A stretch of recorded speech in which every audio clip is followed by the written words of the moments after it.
student please 1 minute ভিডিওখন skip নকৰিবা আজি এই ভিডিওত মই খুবে ইম্পৰ্টেন্ট বস্তু এটা তোমালোকৰ লগত শেয়াৰ কৰিম আৰু এই বস্তুটো যদি তোমালোকে ইম্পৰ্টেন্ট বুলি ভাবা তেন্তে মোৰ লগত 2 মিনিট মোৰ যদি কথাটো শুনি দিয়া নিশ্চয় এই ভিডিও পৰা তোমালোকৰ 100% সহায় হ'ব বুলি মোৰ গ্যাৰান্টি আছে যদি তোমালোকে এই মোবাইল স্ক্ৰিনখন চাই লোৱা তাতে তোমালোকক মই আজি খুব ইম্পৰ্টেন্ট বস্তু বুজাও তোমালোকে হয়তো বহুত ভিডিও চাইছা গ্ৰেস মাৰ্ক ওপৰত আৰু কম্পাৰ্টমেন্টাল ওপৰত আজি পৰা এই ভিডিও চোৱাৰ পাছত তোমালোকক কোনো ভিডিও চাবই নালাগিব এটো মোৰ 100% গ্যাৰান্টি আছে যদি তোমালোকে এই মোবাইল স্ক্ৰিনতখন চোৱা তোমালোকে কিবা বুজি পাইছা নে ইয়াতে তোমালোকৰ তিনিটা প্ৰশ্নৰ উত্তৰ আছে গ্ৰেস মাৰ্ক কেতিয়া দিয়া হয় অথবা পাস মাৰ্ক কিমান আৰু কম্পাৰ্টমেন্টাল বিষয় এই ভিডিওত এই পেপাৰ দ্বাৰা তোমালোকক সম্পূৰ্ণ বস্তু মই ক্লিয়াৰ কৰি দিম আৰু কোনো প্ৰশ্ন নহব মোৰ প্ৰিভিয়াস ভিডিওত বহুত ছাত্ৰ ছাত্ৰীয়ে প্ৰশ্ন কৰিছে আৰু মই দেখিছো ইউটিউবত ঢেৰ ভিডিও তোমালোকে চাইছা কিন্তু এই ভিডিও চোৱাৰ পাছত তোমালোকৰ 100% ডাউট খিনি ক্লিয়াৰ হ'ব এটো মোৰ গ্যাৰান্টি অন্তত মই তোমালোকৰ লগত আৰু নেক্সট ভিডিও কিন্তু কেতিয়াও গ্ৰেস মাৰ্কৰ নবনাম তো প্ৰথম তোমালোকে চাই লোৱা প্ৰথম সাবজেক্টটো হৈছে এমআইএল তাৰ পাছত ইংলিশ তাৰ পাছত জেনাৰেল সায়েন্স তাৰ পাছত সোশ্যাল সায়েন্স তাৰ পাছত ইলেক্টিভ জিও হ'ব পাৰে তোমালোকৰ তাৰ পাছত জেনাৰেল ম্যাথমেটিক্স তাৰ পাছত টোটাল মাৰ্কস মই বনাইছো তাৰ পাছত তোমালোকে দেখিছা স্টুডেন্ট 1 2 3 মই এনেকা লিখিছো প্ৰশ্নৰ এই তিনিজন স্টুডেন্ট উদাহৰণ দি তোমালোকক মই সম্পূৰ্ণ আজি ডাউট খিনি ক্লিয়াৰ কৰি দিম তাৰ পাছত মই সাইডত তোমালোকে দেখিছা এফএম এটো হল ফুল মাৰ্কস টোটাল 600 তাৰ পাছত ইয়াত লিখা আছে পিএম আৰু ফুল ফৰ্ম হৈছে পাস মাৰ্ক তাৰ পাছত এমও হৈছে এটো হল মাৰ্কস অবটেইন তো প্ৰথম ছাত্ৰ তোমালোকে দেখিছা স্টুডেন্ট 1 2 3 দিছো মই প্ৰথম ছাত্ৰই এমআইলত পাইছে 32 তাৰ পাছত ইংলিশত পাইছে 14 তাৰ পাছত সায়েন্সত পাইছে 38 তাৰ পাছত ঠিক তেনেদৰে সোশ্যালত পাইছে 16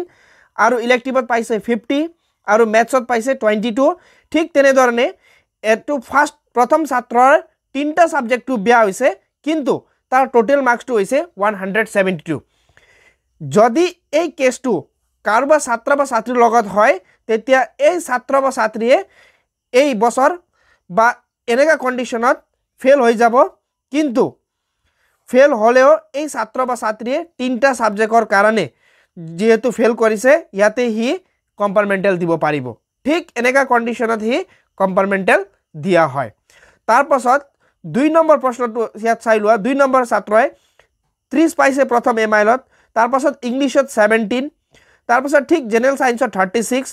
তাৰ পাছত 42 পাইছে সোশ্যাল সায়েন্সত ইলেক্টিভত 40 আৰু ম্যাথছত 10 আৰু ঠিক তেনেদৰে টোটাল হৈছে 175 যদি কোনোবাৰ তিনটা বিয়া হৈছে আৰু তাৰ টোটাল মাৰ্কসটো 172 আছে তেতিয়াও কম্পাৰ্টমেন্টাল দিব পাৰিব যদি কাৰোবাৰ দুটা বিয়া হৈছে এক্স্যাক্টলি এতিয়া মই 2 নম্বৰ এক্সাম্পল দিছো কাৰোবাৰ দুটা সাবজেক্ট বিয়া হ'ব পাৰে আৰু তাৰ টোটাল মাৰ্কসটো 175 হলে এখন ছাত্ৰই কিন্তু কম্পাৰ্টমেন্টাল দিব পাৰিব কাৰোবাৰ এটাও হ'ব পাৰে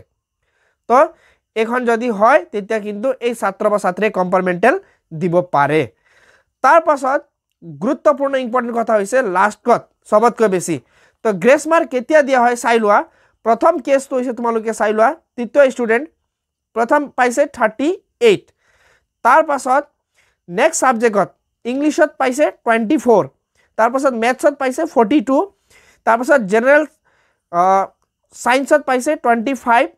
তাৰ পাছত ইলেক্টিভত পাইছে 46 তাৰ পাছত ম্যাথছত পাইছে 32 টোটাল মাৰ্কসটো হৈছে 207 ইয়াতে এই 3 নম্বৰ ছাত্ৰই টোটাল পাইছে 207 পাস কৰিব লাগে 180 মাৰ্কস কিন্তু তাত পাস কেও বহুত বেছি মাৰ্ক হৈছে কিন্তু এইজন ছাত্ৰই দুটা সাবজেক্টটো বিয়া কৰিছে এটাত পাইছে ইংলিশত 24 আৰু সায়েন্সত পাইছে 25 ঠিক এনেকা ক্ষেত্ৰত ঠিক এই কন্ডিশনত তেতিয়া এই ছাত্ৰ বা ছাত্ৰীয়ে গভৰ্নমেন্ট বা বৰ্ডৰ ফালৰ পৰা গ্ৰেস মার্ক দিয়া হয় যেতি তোমালোকে দেখিছা ইংলিশত 24 পাইছে ইয়াতে 6 মার্ক প্লাস কৰি দিয়া হৈছে এজ এ গ্ৰেস আৰু ইয়াক পাস কৰি দিয়া হৈছে টোটাল হৈছে 30 ঠিক তেনেদৰে নেক্সট সাবজেক্ট জেনাৰেল সোশ্যাল সায়েন্সত পাইছিলে 25 তাৰ পাছত তাক 5 মাৰ্কস এড কৰি দি কিনে ঠিক এনেকা গ্ৰেস মাৰ্ক দি কিনে তাক 30 কৰি দিয়া হৈছে আৰু টোটালত তোমালোকে দেখিছা টোটাল কিন্তু বাঢ়ি না যায় প্লাস মাইনাস কৰি কিনে তোমালোকে দেখে 207 আছে আৰু তাত গ্ৰেসটো দিয়া হৈছে 11 মাৰ্কস তাৰ মানে এজন ছাত্ৰই 5 মাৰ্কটো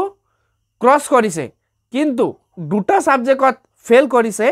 আৰু এই ফেলৰ মাৰ্কসটো হৈছে 24 আৰু 25 ঠিক তেনেকা ক্ষেত্ৰত এই ছাত্ৰ বা ছাত্ৰীক বৰ্ডৰ ফালৰ পৰা গ্ৰেছ দিয়া হয় যদি কোনোবা ছাত্ৰ বা ছাত্ৰীয়ে 170 পৰাও কম পায় আৰু তাৰ তিনিটা সাবজেক্ট বা দুটাও সাবজেক্ট যদি বেয়া হয় অন্ততঃ এই ছাত্ৰ বা ছাত্ৰীয়ে তেতিয়া কিন্তু এই কন্ডিশনত ফেল হৈ যাব আৰু নতুন বছৰ পৰা আকৌ পঢ়িব লাগিব যদি ইয়াত আকৌ একবাৰ মই বুজাই দিছো তো গ্ৰেছ পাবলৈ তোমালোকক এটলিষ্ট 180 প্লাস মাৰ্ক হ'ব লাগিব আৰু কোনোবা সাবজেক্টত 2 মার্ক বা 3 মার্ক 4 মার্ক 5 মার্ক যদি কম হয় এজ এ প্রুফ তোমালোকক মই এটা সেবাৰ অৰিজিনাল মাৰ্কশিট দেখাইছো এই মাৰ্কশিটখন তোমালোকে যদি ভালকে অবজাৰ্ভ কৰাবা ইয়াত চাই লোৱা তোমালোকে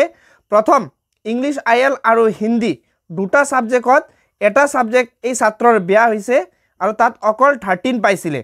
তাৰ পাছত নেক্সট ইলেক্টিভ সাবজেক্ট এডভান্স হিস্ট্ৰি তাৰ আকৌ বেয়া হৈছে আৰু তাত অকল 22 পাইছে কিন্তু গ্ৰেছ মাৰ্ক তোমালোকে এড নকৰাকে যদি এই ছাত্ৰৰ টোটাল মাৰ্কস কৰা ইয়াত সাইডত চাই লোৱা তোমালোকক 188 পাই আছে তাৰ মানে পাস হ'বলৈ লাগিব 180 কিন্তু এই ছাত্ৰই ফেল মাৰ্কস যদি আমি গ্ৰেছ টু প্লাস নকৰো তথাপিও এই ছাত্ৰৰ 188 টোটাল হৈ আছে তাৰ মানে যদি কোনোবা ছাত্ৰ বা ছাত্ৰীয়ে 180 পৰা ওপৰত মাৰ্ক পাইছে আৰু কোনোবা এটা বা দুটা সাবজেক্টত তাৰ যদি বেয়া হৈছে এই ক্ষেত্ৰত কিন্তু বৰ্ডৰ ফালৰ পৰা গ্ৰেছ মাৰ্কটো দিয়া হ'ব এটো খাটাং আৰু ইয়াতো লাইভ প্ৰুফ তোমালোকক মই দেখাই আছো এটো সেবাৰ অৰিজিনাল মাৰ্কশিট হয় কিয় তোমালোকে জানা টোটাল মাৰ্কসত কেতিয়াও চেঞ্জ নহয় গ্ৰেছ মাৰ্ক দিলে সাবজেক্টত দিব পাৰে টোটাল কেতিয়াও নিদিয়ে এই কাৰণে যদি তোমালোকৰ টোটালটো 5 মাৰ্ক পৰা কম আছে তেতিয়া কিন্তু তোমালোকে গ্ৰেছ মাৰ্কস পোৱাটো সম্ভাৱনা খুবে কম আছে যদি সাবজেক্টত গ্ৰেছও দিয়ে তেতিয়া কিন্তু তোমালোকৰ টোটালটো 180 নহয় যদি তেতিয়া কিন্তু ফেল হোৱা চান্সেসটো খুব বেছি থাকে ঠিক এনেকৈ তোমালোকে এটা লাইভ প্ৰুফ মই তোমালোকক দেখাইছো সেৱাৰ অৰিজিনাল মাৰ্কশিট লগত 0+2 ইয়াত এড কৰি দিয়া হৈছে তাৰ পাছত ইয়াত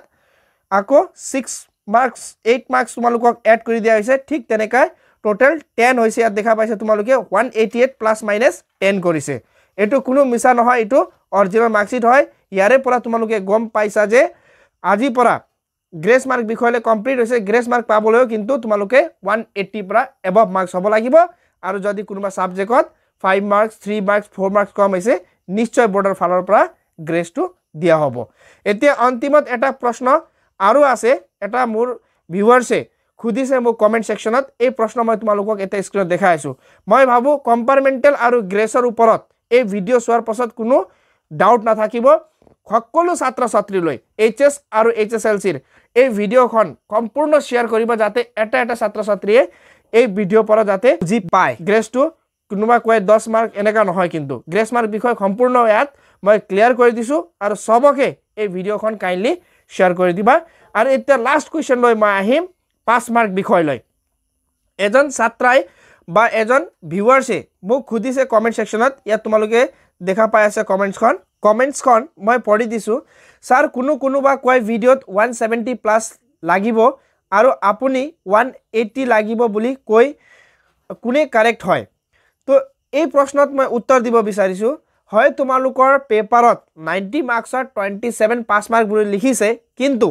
এটো অকল থিওৰি কাৰণে হয় আৰু এই 27ত প্লাস তোমালোকৰ প্ৰ্যাকটিক্যাল যোনটো আছে তাৰ পৰা 3 মাৰ্ক পাস কম্পালসৰি হয় যদি এখিনি আমি 3 টু কম প্ৰ্যাকটিক্যাল পৰা প্লাস কৰি দিও তেতিয়া টোটাল হ'ব 30 মার্কস তো যদি আমি 30 মার্কস ইনটু 6 সাবজেক্ট যদি আমি এড কৰি দিও তেতিয়া কিন্তু 180 হ'ব আৰু এই মাত্ৰ নহয় মই কিন্তু তোমালোকক এতিয়া অৰিজিনাল এতিয়া সেৱাৰ নতুন মাৰ্কশিট দেখাই আছো তাত 5 মাৰ্কখিনে মেনশন কৰা আছে কিয় প্ৰ্যাকটিক্যালত যদি পাস নহয় তেতিয়া কিন্তু এই ছাত্ৰ বা ছাত্ৰীয়ে কেতিয়াও পাস কৰিব নোৱাৰে কিন্তু যেহেতু প্ৰ্যাকটিক্যাল মাৰ্কস স্কুল বা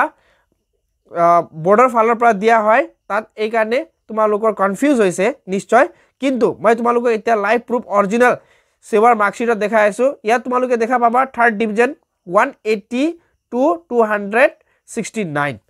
তো যদি 180 কৈ কোনোবা ছাত্ৰ বা ছাত্ৰীয়ে কম পায় তেতিয়া নিশ্চয় এই ছাত্ৰ বা ছাত্ৰীয়ে ফেল হ'ব অন্তত 170 প্লাস আছে যদি তেতিয়া কিন্তু কম্পাৰমেন্টেল দিয়া হ'ব আৰু কাৰোবাৰ যদি 180+ গ্ৰেডছ কিন্তু যদি কোনোবা ক্ষেত্ৰত প্ৰশ্ন ভুল হয় বা যদি বোৰ্ডে কয় এই প্ৰশ্নটো ভুল হৈছে তেতিয়া এই স্পেশাল ক্ষেত্ৰত কেতিয়াবা এক্সট্ৰা মাৰ্ক দিয়াটো বেলেগ কথা অন্ততঃ এতিয়ালৈকে কোনো সাবজেক্টৰ নোটিফিকেশন তেনেকা আহা নাই আৰু গ্ৰেছ মাৰ্ক কম্পাৰ্টমেন্টেল আৰু পাছ মাৰ্ক বিষয় সম্পূৰ্ণ এই ভিডিঅ'ত মই ভাবো ক্লিয়াৰ হৈছে যদি তোমালোকক বুজিবলৈ এতিয়া অসুবিধা হৈছে মোক কাইন্ডলি কমেন্ট সেকশনত জনাব আৰু ভিডিঅ'টো সম্পূৰ্ণ চোৱাৰ বাবে থ্যাংক ইউ আৰু যদি কোনোবা আজি এই চেনেল প্ৰথমবাৰ ভিজিট কৰিছে কাইন্ডলি চেনেলটো সাবস্ক্ৰাইব কৰিব